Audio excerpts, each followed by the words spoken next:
आप सबका स्वागत है उस पवित्र जगह पर जहां हर शब्द, हर कहानी गुरुजी की मेहर का रंग ले आती है। यहाँ हम सिर्फ बातें नहीं सुनते, हम गुरुजी की वाइब्रेशन को महसूस करते हैं। यहाँ हर सत्संग, हर अनुभव एक नई रोशनी लेकर आता है, एक नई समझ, एक नया एहसास, ये कि गुरुजी हमारे कितने करीब हैं। पुरानी संगत की यादें, उनके जीवन के अनुभव, उनके दिल से निकले हुए शब्द, सब मिलकर एक ही सच बताते हैं कि गुरुजी का प्रेम अनंत है, उनकी कृपा बेहिसाब है। इस जगह का हर पल, हर वाइब्रेशन सिर्फ उन्हीं की तरफ ले जाता है। तो आपका स्वागत है इस पवित्र सत्संग में, इस साथ में, इस जगह में जहां गुरुजी का नाम ही प्रेरणा है, उनका प्रेम ही राह है और उनका सत्य ही हमारा सहारा। ये है गुरुजी सत्य है। चलिए शुरू करते हैं आज का दिव्य सत्संग। संगत जी, आज के सत्संग से हमें बहुत कुछ सीखने को मिलने वाला है। आज का सत्संग हम सुनेंगे विजय कुमार अंकल का। वो अभी गुड़गांव में रहते हैं और उनका सफ़र 2003 में हमारे गुरुजी महाराज के साथ शुरू हुआ था। आइए जानते हैं उनकी जर्नी के कुछ हिस्से। मैं गुड़गांव के सेक्टर 56 में 2003 में रहने के लिए आया। मुझे पता लगा कि यहाँ पर कोई भी मंदिर नहीं है। प्रभु कृपा से मेरी पहल पर मंदिर निर्माण के लिए स्थानीय नागरिकों का एक संगठन बनाया गया। थोड़े टाइम बाद फरवरी 2004 में हरियाणा नगर विकास निगम ने धार्मिक स्थान बनाने के लिए 1000 वर्ग गज जमीन देने का निर्णय लिया। हमारे संगठन ने सेक्टर 56 में ऐसे एक जमीन के लिए आवेदन दिया। हमारे क्षेत्र में हो रहे योग और प्राणायाम सत्रों के माध्यम से मैं कमांडर शर्मा के संपर्क में आया।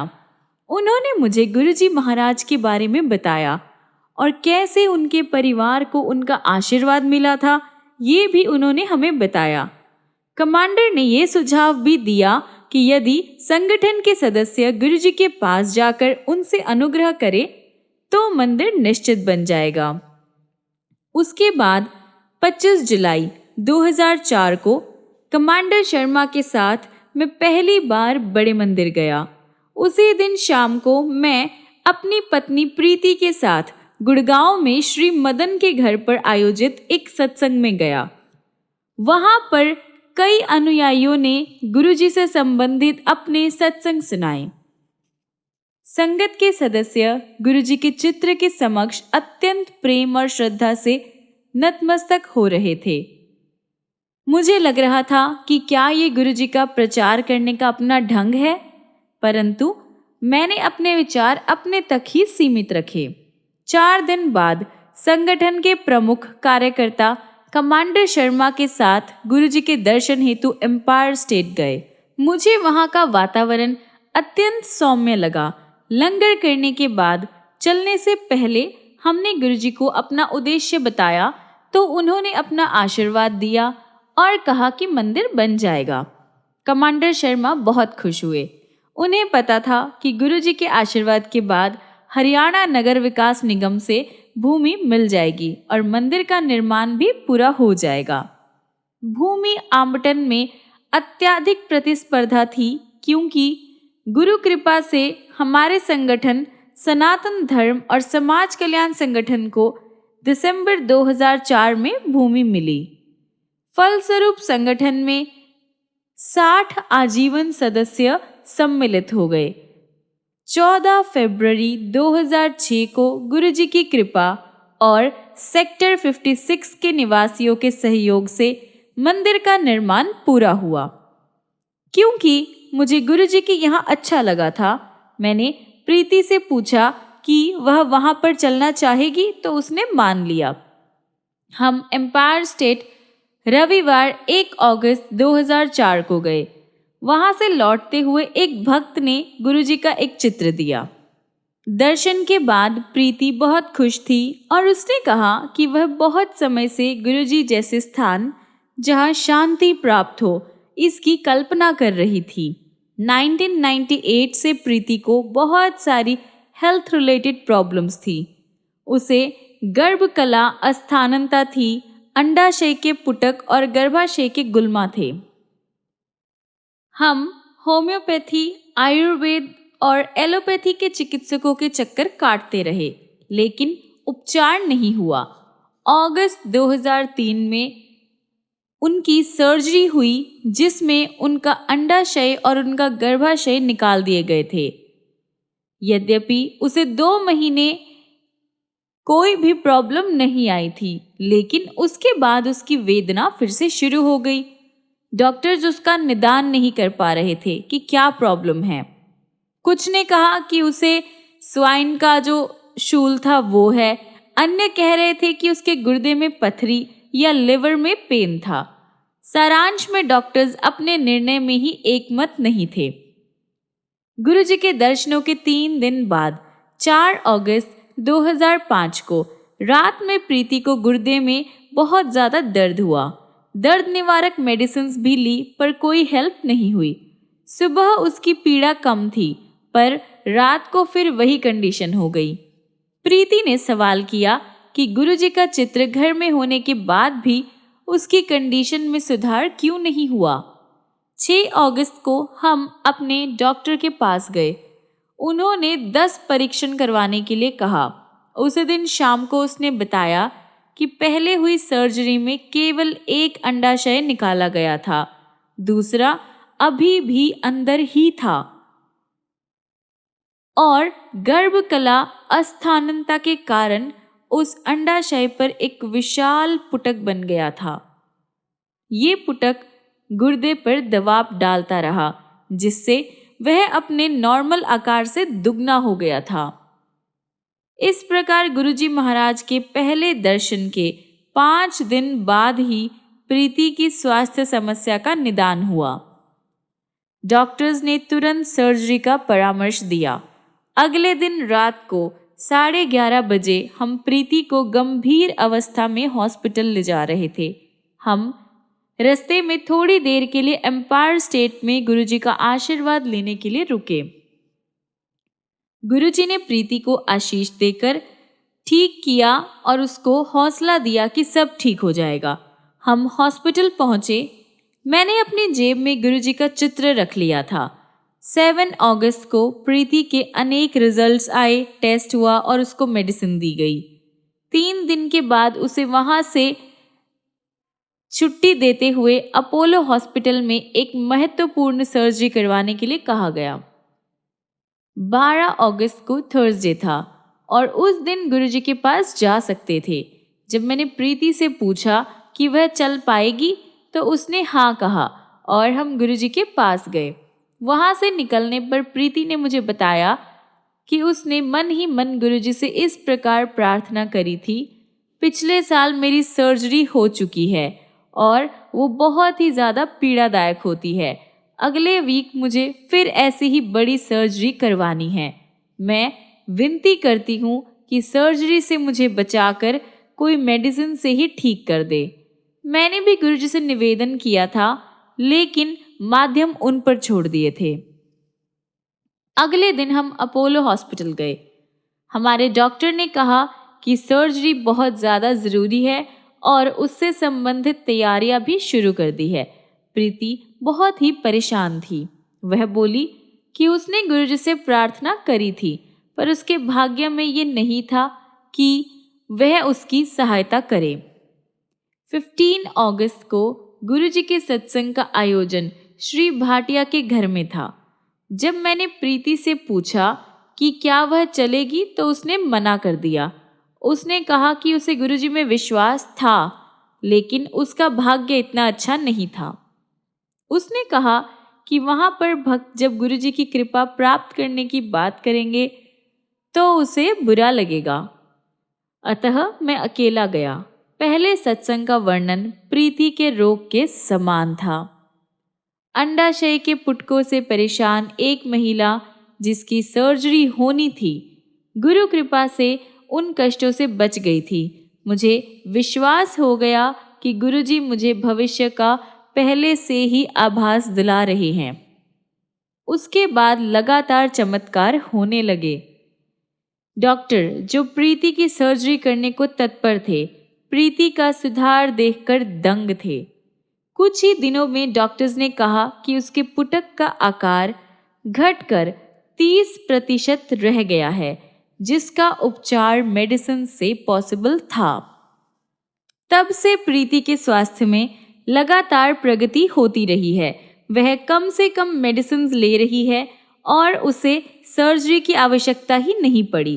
प्रीति को वही मिला जिसके लिए उसने विनती करी थी, सर्जरी करवाए बिना मेडिसिन से इलाज। गुरु कृपा के लिए हम उनके अत्यंत आभारी हैं। गुरुजी के पास जाकर उनको कुछ कहना नहीं पड़ता है। उनके चरणों में जो भी आता है वह उसका ध्यान रखते हैं। गुरुजी महाराज के पास आने के बाद हमारे जीवन में नाटकीय परिवर्तन आया है। पहले मुझे जीवन के सारे पहलुओं की चिंता लगी रहती थी। ये प्रवृत्ति अब समाप्त हो चुकी है। अब मुझे ज्ञात है कि गुरुजी हर समस्या का ध्यान रखते हैं। कोई भी स्थिति गुरुजी द्वारा रचित है। गुरुजी अपने भक्तों से बहुत कम बात करते हैं, लेकिन ध्यान सबका रखते हैं। संगत जी, क्या आप इस जर्नी से, इस सत्संग से अपने आप को कनेक्टेड फील कर रहे हैं और आगे भी जुड़े रहना चाहते हैं और सत्संग को पूरा सुनना चाहते हैं? तो इस चैनल को सब्सक्राइब कर लीजिए ताकि आपको ऐसे गुरुजी के चमत्कारी सत्संग रोज रोज सुनने को मिले। उन्होंने 8 अक्टूबर को मुझे कहा, जा तेरा कल्याण कर देता। उस दिन से मेरे जीवन में परिवर्तन आने लगा। मेरा व्यवसायिक जीवन बदल गया।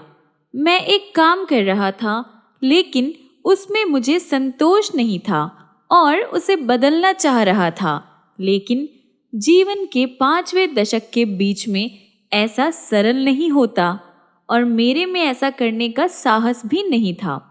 लेकिन गुरुजी मुझे अनेक नाजुक परिस्थितियों से बाहर निकाल कर लाए।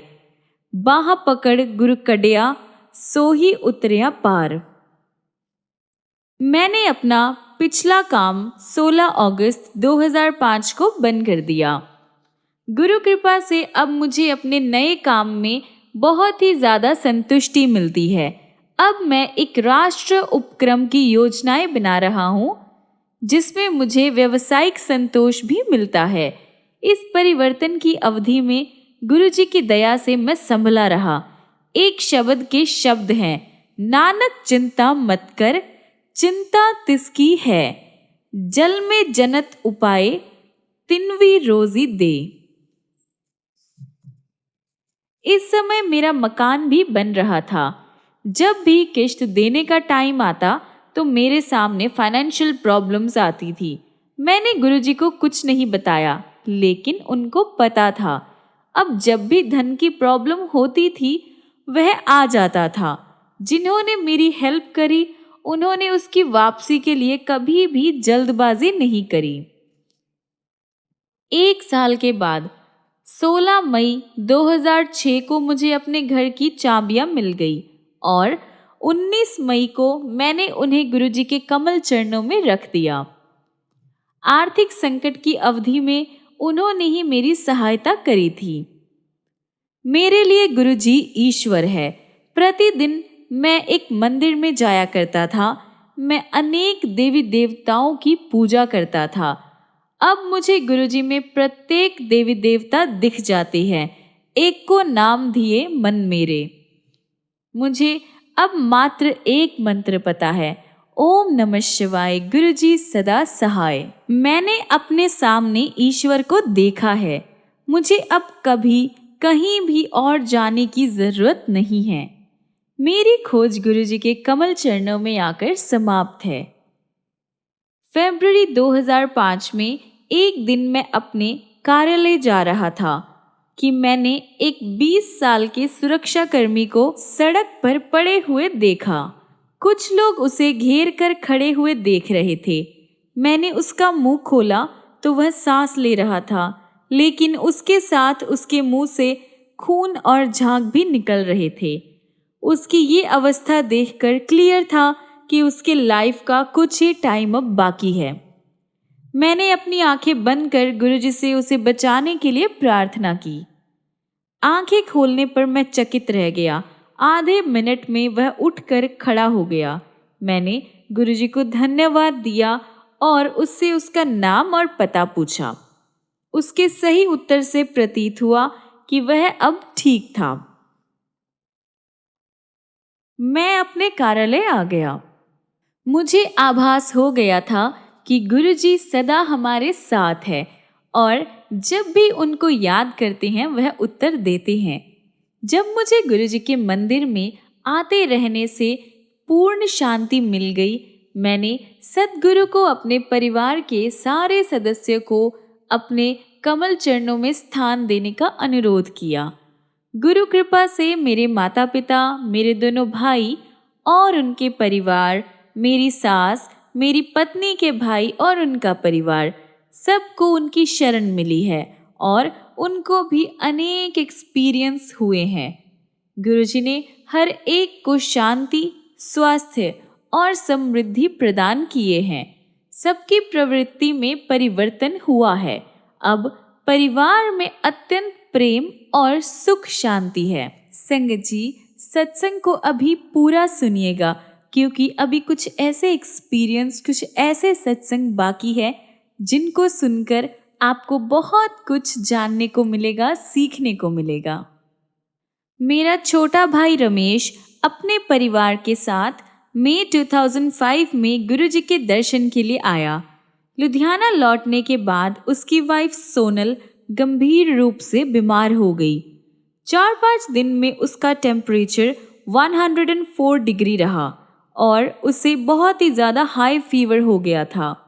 5वें दिन गुरुजी उसके ड्रीम में आए और विशु यानी उसके बेटे के बारे में उससे सवाल करके बोले कि वह उसे आशीर्वाद देने आए हैं। सोनल ने उत्तर दिया कि वह बाहर गया हुआ है, लेकिन वह खुद बहुत रुग्ण है और मरना नहीं चाहती।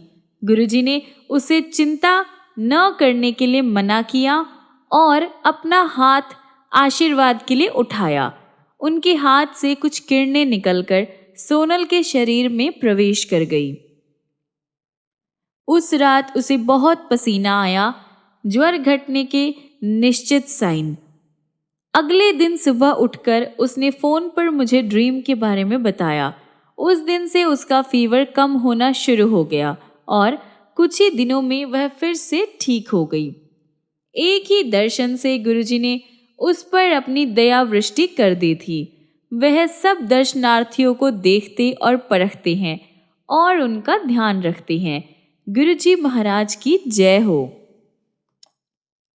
नवंबर 2005 में एक दिन रमेश रामायण का पाठ करते हुए उस अंश पर पहुंचा जहां पर गुरु महिमा का वर्णन आता है।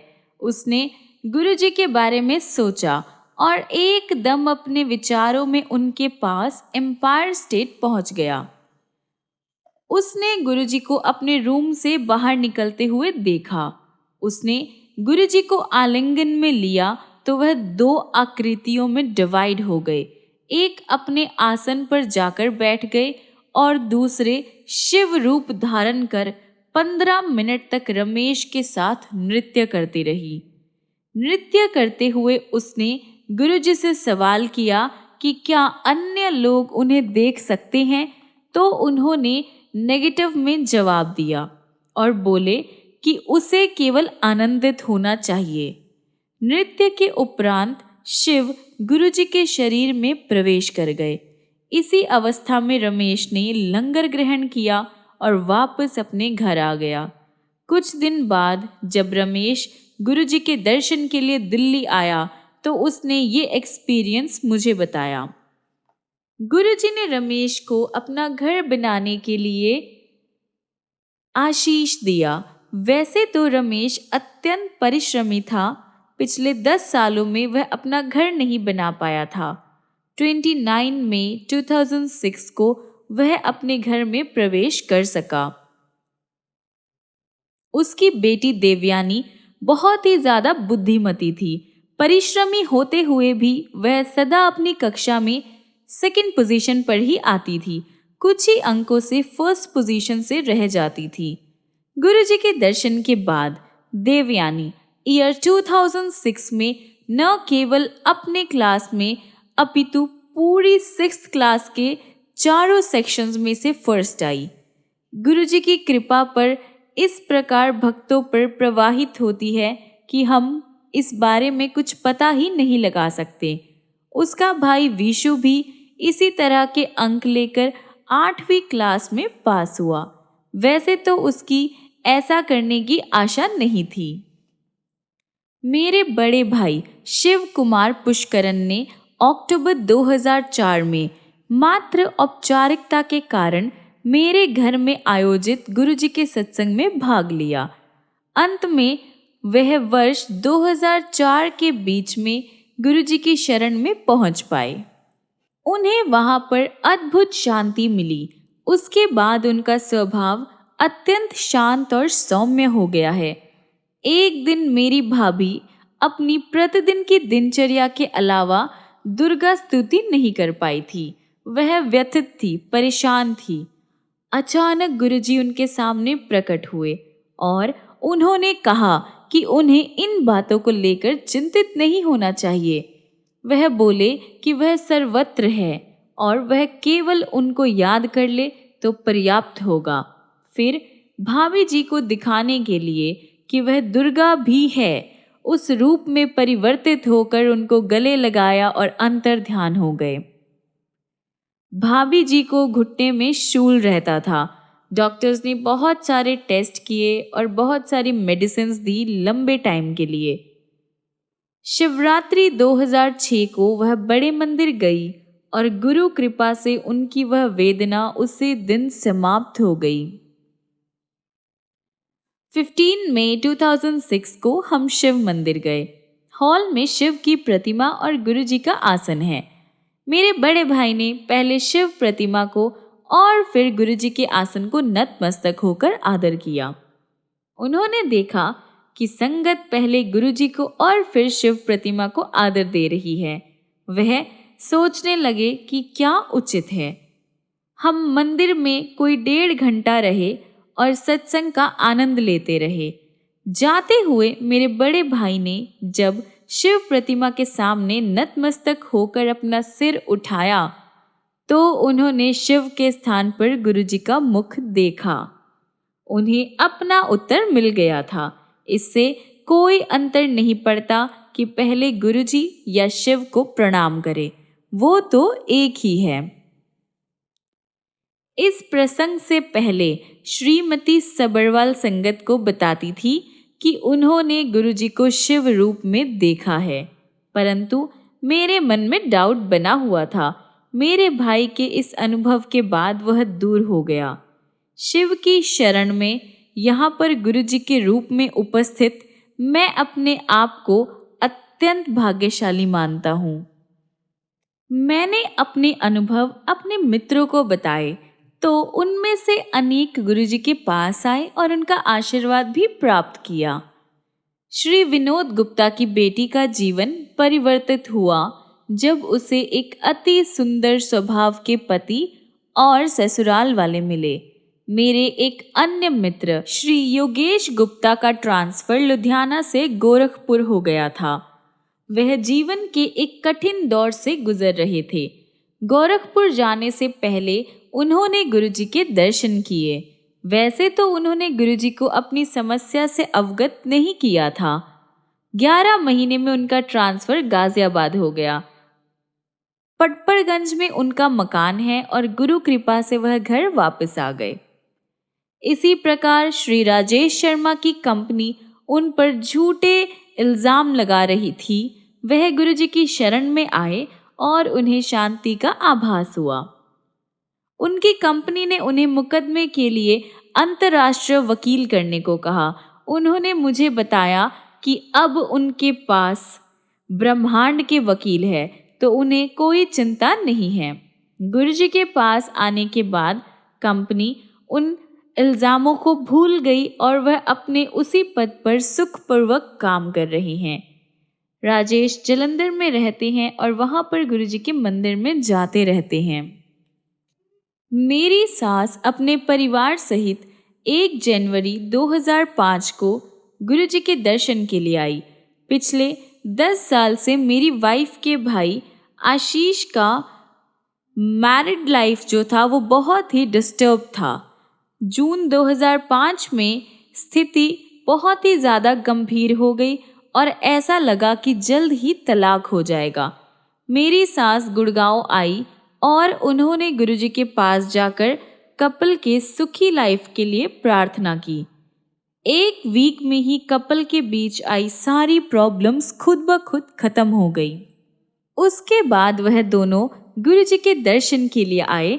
उनकी कृपा से आशीष और उसकी पत्नी अब सुखपूर्वक रहते हैं और अपने बेटे की एक साथ देखभाल भी करते हैं।